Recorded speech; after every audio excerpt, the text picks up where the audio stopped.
Assalamualaikum warahmatullahi wabarakatuh. Selamat pagi. Perkenalkan, nama saya Albina Kondo, NIM 2202020079, Prodi Manajemen semester 4. Nah, di sini saya akan mempresentasikan tugas saya yang saya ambil dari bab 10 tentang efisiensi pasar. Nah, yang pertama di sini ada tentang pendahuluan. Efisiensi pasar merupakan bagian penting dalam tulisan atau dokumen yang berkaitan dengan efisiensi pasar modal.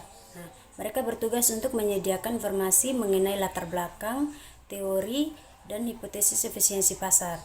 Nah, berikut adalah contoh sumber yang dapat digunakan untuk membuat pendahuluan efisiensi pasar. Yang di sini ada yang kedua tentang pengertian efisiensi pasar.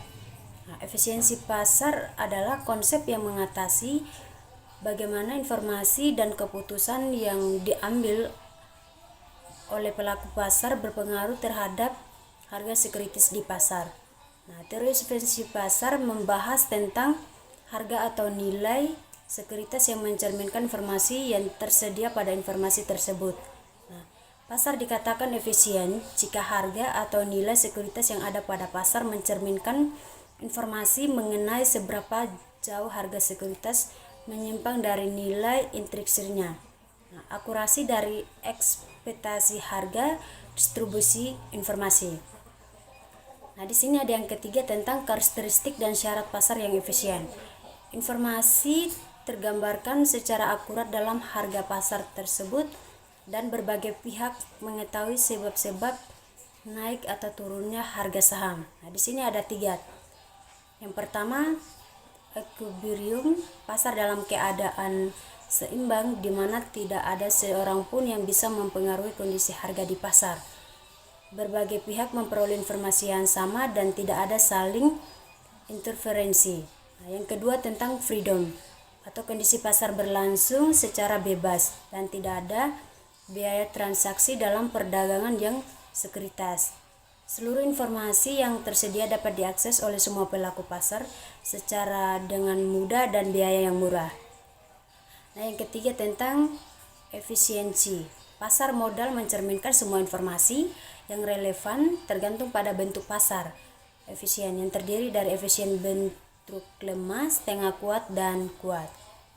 Nah, di sini ada tentang bentuk pasar yang efisien. Bentuk pasar yang efisien adalah konsep yang mengatasi bagaimana informasi disemat dan berpengaruh pada harga sebuah aset. Nah, menurut teori efisiensi pasar, pasar dikatakan efisien jika harga-harga yang terbentuk di pasar merupakan cerminan dari informasi yang ada. Pasar efisien memiliki tiga bentuk tingkat efisiensi. Nah, yang pertama, bentuk lemah atau yang disebut dengan whole form.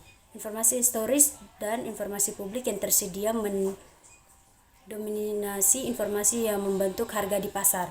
Nah, yang kedua tentang bentuk semi kuat atau yang disebut dengan semi strong form.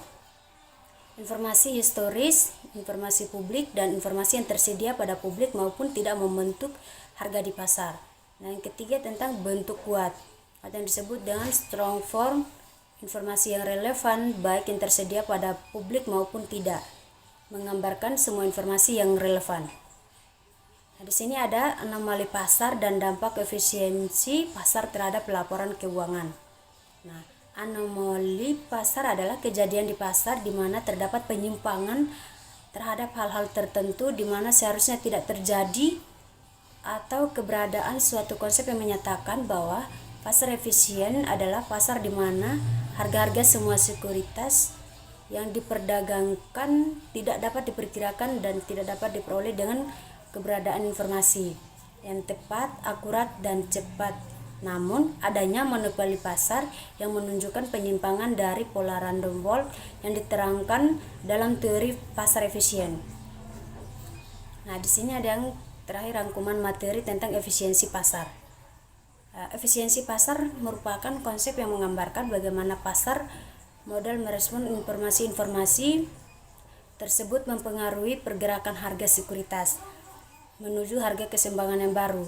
Pasar efisien adalah pasar yang berisi sekuritas yang nilai pasarnya selalu menyesuaikan secara cepat dan langsung dengan informasi yang tersedia. Jika pasar efisien, maka semua informasi sudah dimasukkan ke dalam harga.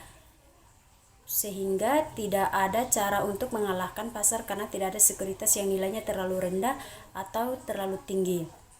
Nah, di sini sekian dari presentasi saya. Terima kasih atas waktu dan kesempatan diberikan kepada saya. Jika ada salah kata, saya mohon maaf. Assalamualaikum warahmatullahi wabarakatuh.